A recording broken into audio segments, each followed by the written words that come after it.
네, 라이온 투자자분들과 함께 공감하고 소통하는 방송 오마이 주식의 이해수입니다. 저희 방송은 여러분들의 참여로 이루어지고 있는 방송입니다. 참여하실 수 있는 방법부터 알려드릴게요. 유튜브 검색창에 한국경제TV를 입력하시면은 라이브방이 2개가 나옵니다. 그중에서 오마이 주식 라이브방으로 들어오시면 되고요. 또 페이스북 검색창에는 한국경제TV 오마이 주식을 한꺼번에 입력하시면은 종목 상담방, 채팅방에 들어오실 수 있습니다. 들어오셔서 여러분들 종목 관련된 질문들 또 시장 전반적인 궁금한 점들 올려주시면은 전문가님과 함께 상담 해결 도와드리고 있으니까요. 여러분들의 많은 참여 기다리고 있겠습니다. 자, 수요일장이 마감이 됐습니다. 오늘 함께 해주실 분 소개해드릴게요. 오늘은 AR 인베스트먼트 하창봉 대표님과 함께 하도록 하겠습니다. 어서 오세요. 안녕하십니까. 오후에 뵈니까 되게 색다릅네요. 네, 저도 그렇습니다. 네, 오늘 시장 완전 반전이었습니다. 전약 후강 장세였는데요. 오늘 좀 색달랐던 게 원래 보통 개장 때 저희 유튜브 실시간 시청자 수가 보통 1,800명에서 1,900명이었는데 오늘은 아침부터 2,300명이더라고요. 네. 그래서 FOMC는 내일인데 내가 놓치고 있는 이슈가 있었나? 저는 되게 걱정 어린 눈빛으로 좀 유튜브를 지켜봤는데 오늘 시청자분들은 미리 이런 반전될 시장을 알고 있어서 많이 보셨던 건지 아무튼 오늘 시장 좀 반전이었습니다. 오늘 시장 좀 어떻게 보셨어요? 네, 사실 뭐 아침에 접속자가 많았다는 건 사실 다른 한편으로 놓고 보면 어제 장이 조금 또 불안하게 마감을 했던 것도 있고 맞아요. 오늘은 사실 저도 생각이 됩니다. 시장이 뭐 오후장에 2시에 급격하게 좀 잡아 올렸는데 사실 뭐 중국 증시도 지금 상승 반전하는 흐름을 보이고 있습니다만 이제 오후장 접어들어서 사실 상승에 뭐 이유를 붙이기는 조금 애매한데 이런 게 있죠.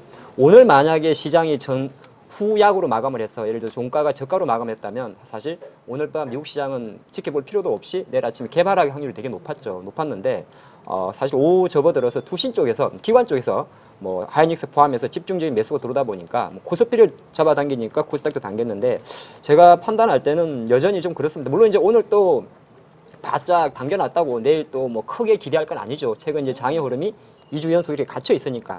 하지만 제 판단으로 오늘 특히나 이제 코스피 기준으로 봤을 때는 SK 하이닉스의 반등이 상당히 고무적인 뭐 7만 원대를 다시 회복을 했는데 이유를 찾는다면 억지로 찾아야 될 것 같고 뭐 이유를 찾지 않는다면 기술적 반등이 좀 큽니다만은 SK 하이닉스의 반등이 그리운 반가운 그런 코스피의 어떤 반등이었다고 볼 수 있겠습니다.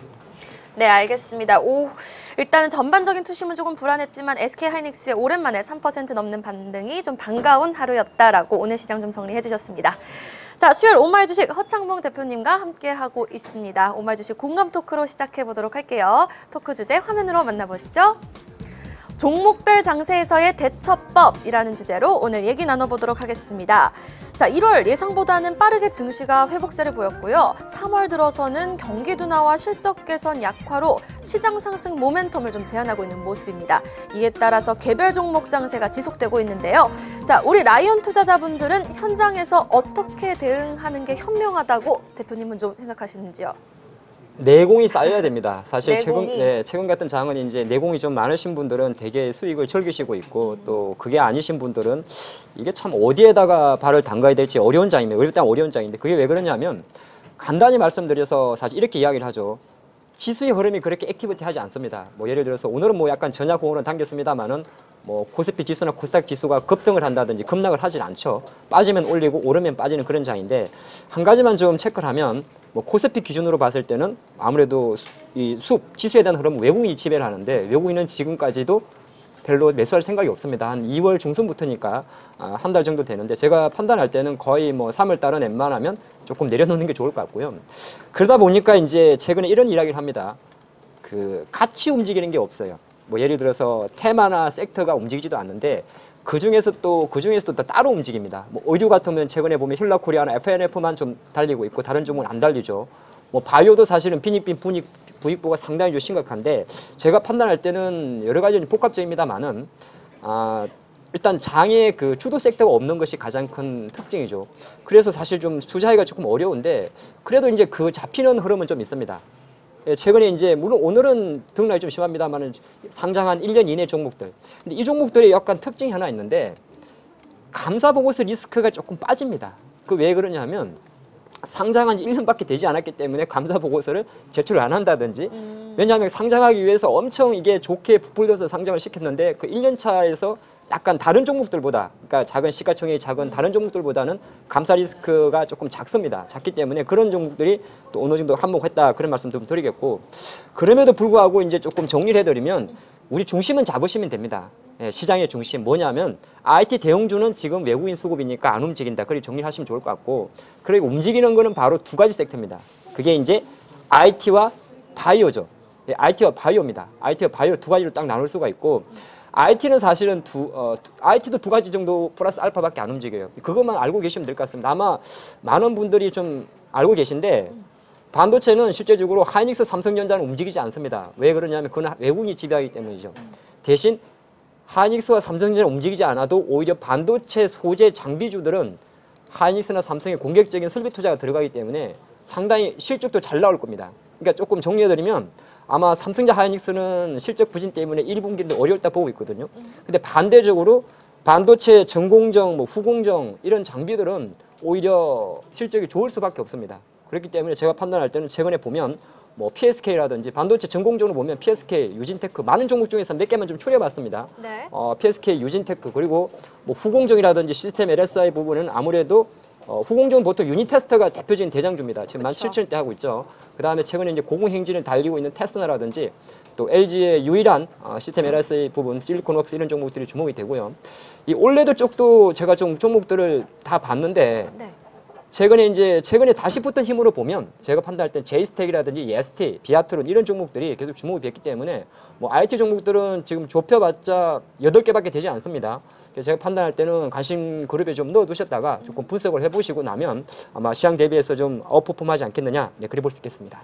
네, 알겠습니다. 반도체 전공정 그리고 후공정 OLED 섹션해서 나눠서 8종목 관심주로 꼽아주셨습니다. 좀 주목해서 살펴보시면 좋을 것 같습니다. 자, 이번에는 중국 증시 아직 연결 안 됐네요. 종목 상담부터 이어가 보도록 하겠습니다. 자, 오늘 종목 상담 많이 올라왔네요. 자, 먼저 첫 번째 종목으로는요. SK하이닉스 살펴봐야 되겠죠. 오늘 뭐 SK하이닉스가 무섭게 좀 치고 올라오는 모습을 보였어요. 근데 네. 그동안 워낙 많이 빠졌으니까 일단은 잘살자님이 올려주셨고요. 매수가는 68,100원에 비중은 그렇게 높지 않습니다. 10% 매수하셨다고 합니다. 1차 목표가 부탁드려요 라고 질문을 올려주셨는데, 일단은 특별한 이슈가 없이 수급적으로 풀리면서 이렇게 후반 들어서 좀 네. 매수세가 몰리는 모습을 보였어요. 일중 그래프를 보더라도. 그리고 삼성전자도 뒤에 들어가서 이제 상승 반전에 성공하는 모습을 네. 보였거든요. 이게 지금 미국장하고 좀 연결이 된 건가요? 아니면 일단 1분기 실적 쇼크에 대한 우려는 있거든요. 어떻게 보세요? 필명이 좋으셔서 제가 볼 때는 잘살자. 네, 주식이 원래 막살자였는데 제가 잘살자로 네, 바꿔봤어요. 아주 좋은 마인드입니다. 주식도 사실 마인드가 되게 중요합니다. 그래서 필명이 좋으셔서 잘 되실 것 같은데, 반도체는 이것만 좀 체크하시면 좋을 것 같습니다. 하이닉스 포함해서 21일입니다. 그러니까 한국 시간으로 21일, 내일이군요. 내일 새벽에 실제적으로 FOMC 결과도 나옵니다만 마이크론 테크놀로지의 실적 발표가 예상이 되어 있습니다. 그래서 제가 판단할 때는 물론 이제 기대치는 되게 낮기 때문에 어떻게 움직일지는 좀 지켜봐야겠습니다만은, 최근에 그 미국의 반도체 지수는 사실 하이닉스나 삼성전자가 포진되어 있는 디램 쪽이 움직인 게 아니고 뭐 엔비디아라든지 AMD 이런 종목이 움직였기 때문에 미국의 필라델피아 반도체 지수와 우리 SK 하이닉스의 주가는 디커플링이 생겼죠.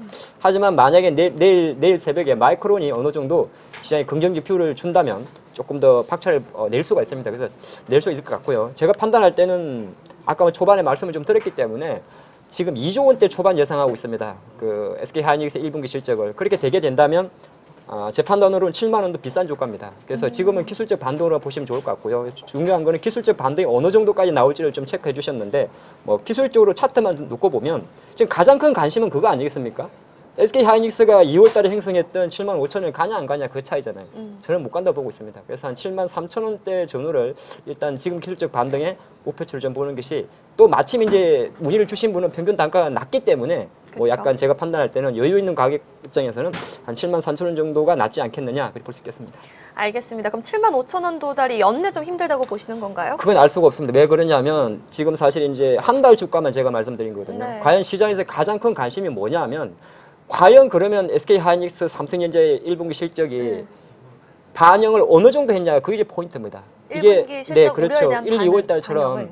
선반영을 해서 또 당겨버리면 금방 당길 수가 있는데 제가 판단할 땐 이거는 사실 미중 무역 협상과도 같이 봐야 됩니다. 같이 봐야 되기 때문에 만약에 예전에 한번 말씀을 좀 드렸는데 반도체를 단순하게 실적도 봅니다만은 미중 무역 협상의 어떤 중심에서 좀 보신다면 뭐 원만하게 타결이 된다면 충분히 반도체 종목들이 가장 탑이 될 것이다. 네, 그렇게 볼 수 있겠습니다.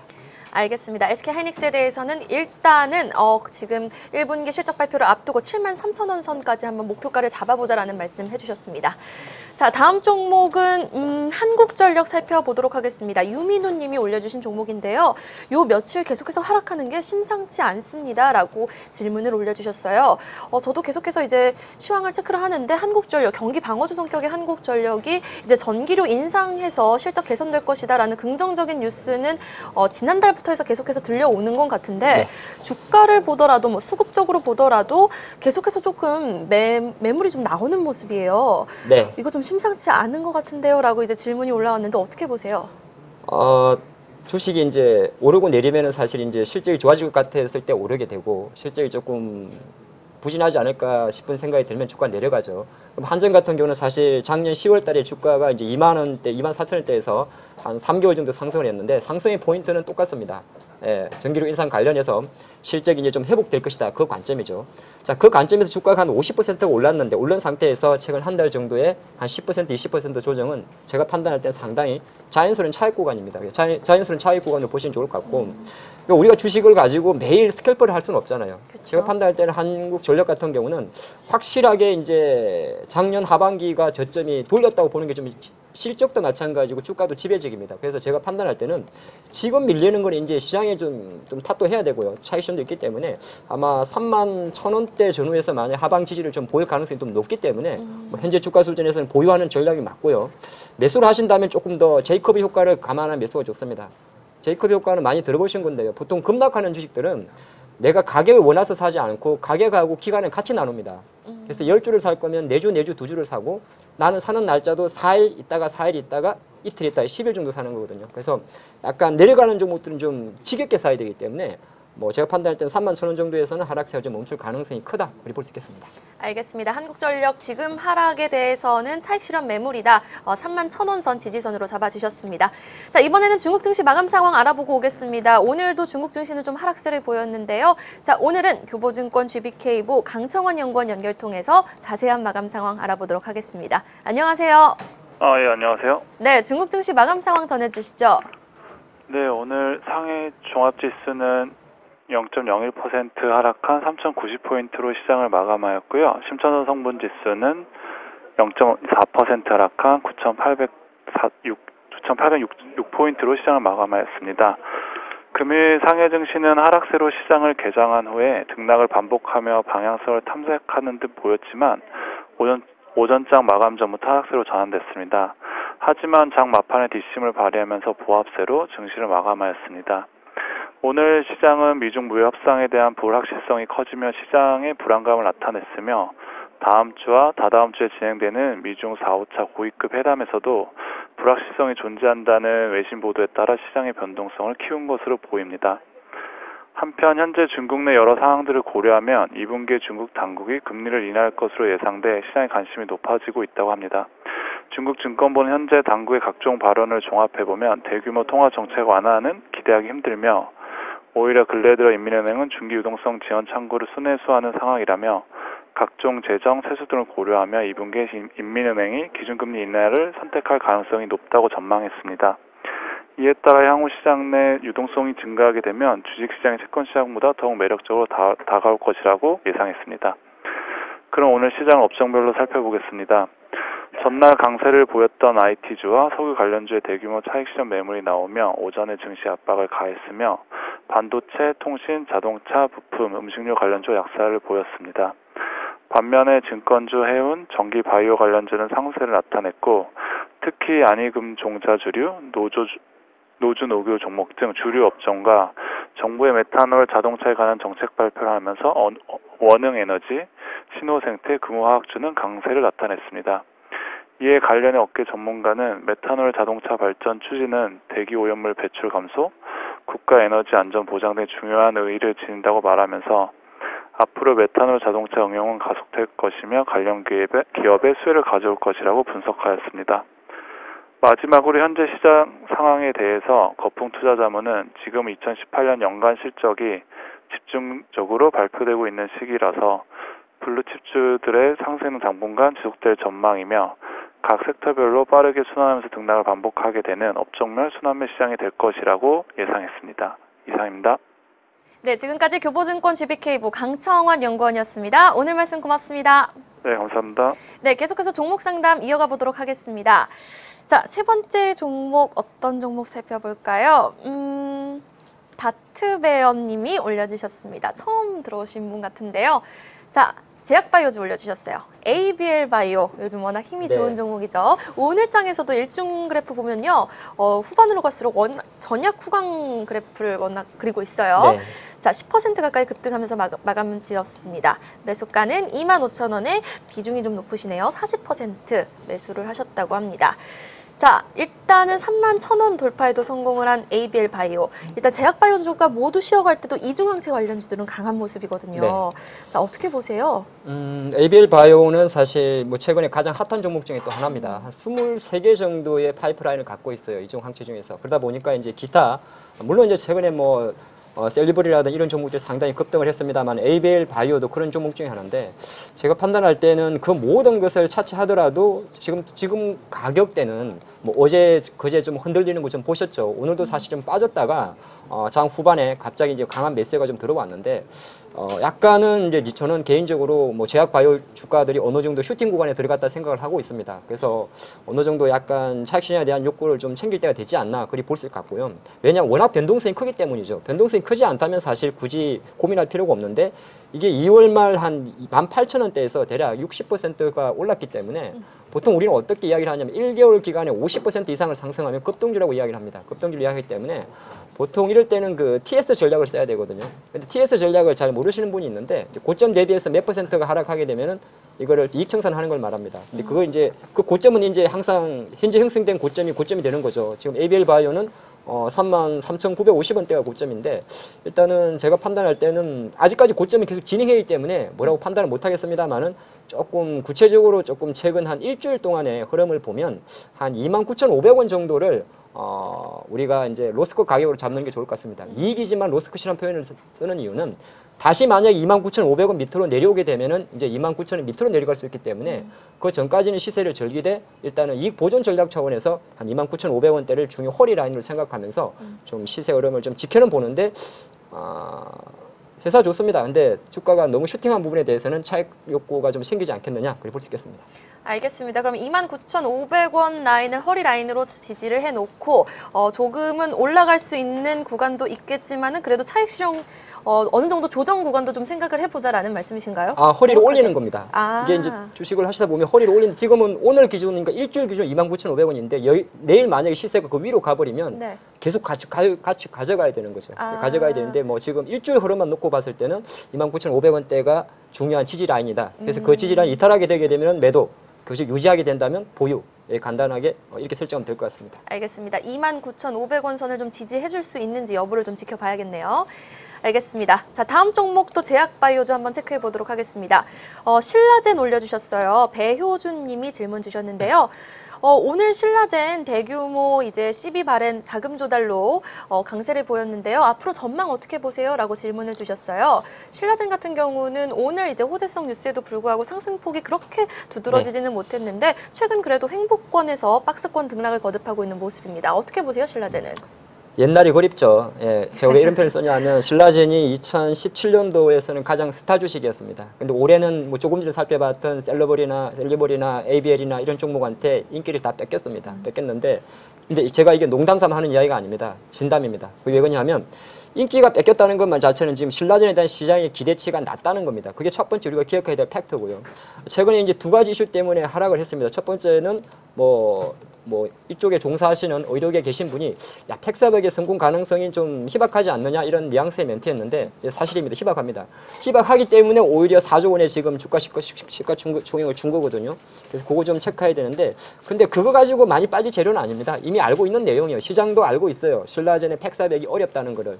근데 그걸 한번 확인시켜주면서 최근에 좀 빠진 게 있는데 제가 보기에 그거는 약간 하락 오버슈팅이다 그렇게 볼 수 있을 것 같고 중요한 건 좀 이렇게 보시긴 좋을 것 같습니다. 일단은 1,000억이 넘는 자금 조달이 들어왔습니다. 물론 이제 보통 자금 조달이 들어올 때 사모펀드가 들어오면 보통 우리는 주가를 올리기 위해서 생각을 하고 있습니다. 개별주들은 그래서 보통 주가 급등하는 경우가 많은데 뭐 CB 발행의 그 참여사가 증권사잖아요. 그런 말은 실제적으로 운영 자금과 임상 개발 비용으로 쓰는 겁니다. 근데 한 2주 전에 3,000억 이야기 나왔다가 1,100억으로 줄었죠. 예, 줄었는데 사실 그것도 저는 좀 중요하게 봅니다.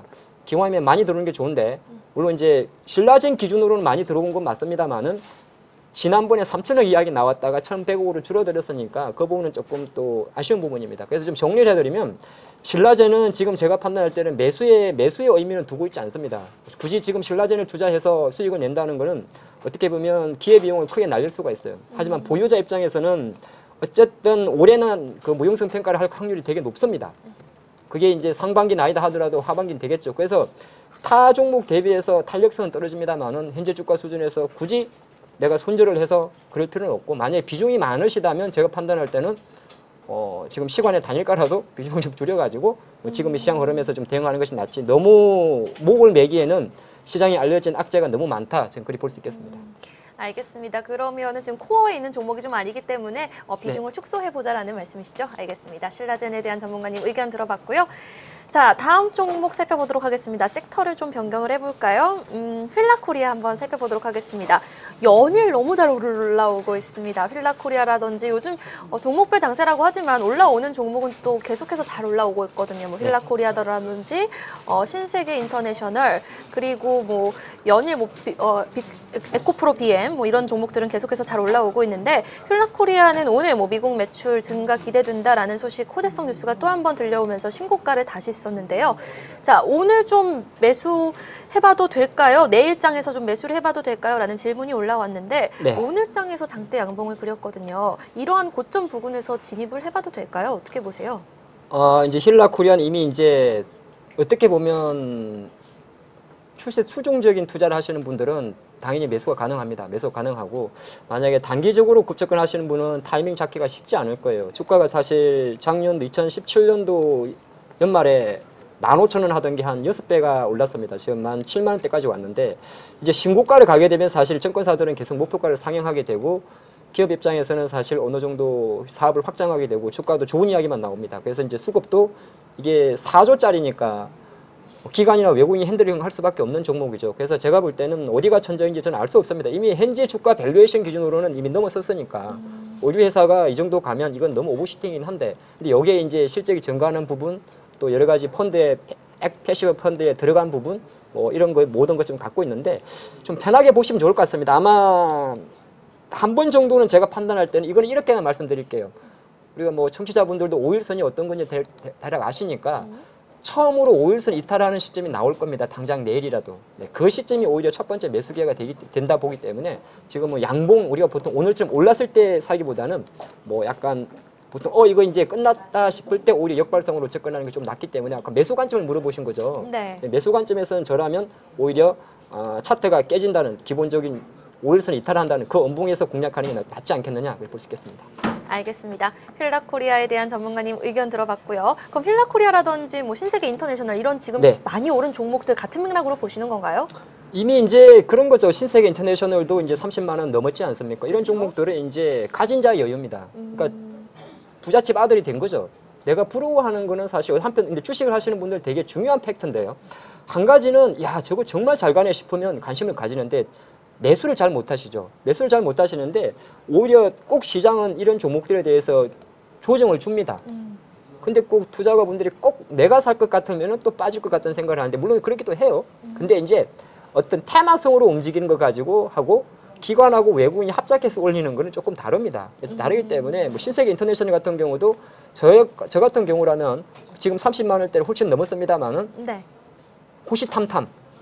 호시탐탐. 기회를 노리는 네, 건가요? 기회를 보는 게 낫다. 그래서 그렇게 보는 것이 상당히 좀 투자를 하시는 좀 편하지 않겠느냐 그렇게 볼 수 있겠습니다. 추세가 살아 있으니까. 네, 알겠습니다. 살아있는 추세 같은 종목들은 좀 기회를 잘 노려서 타이밍을 잘 잡아서 들어가 보자라는 말씀까지 들어봤습니다.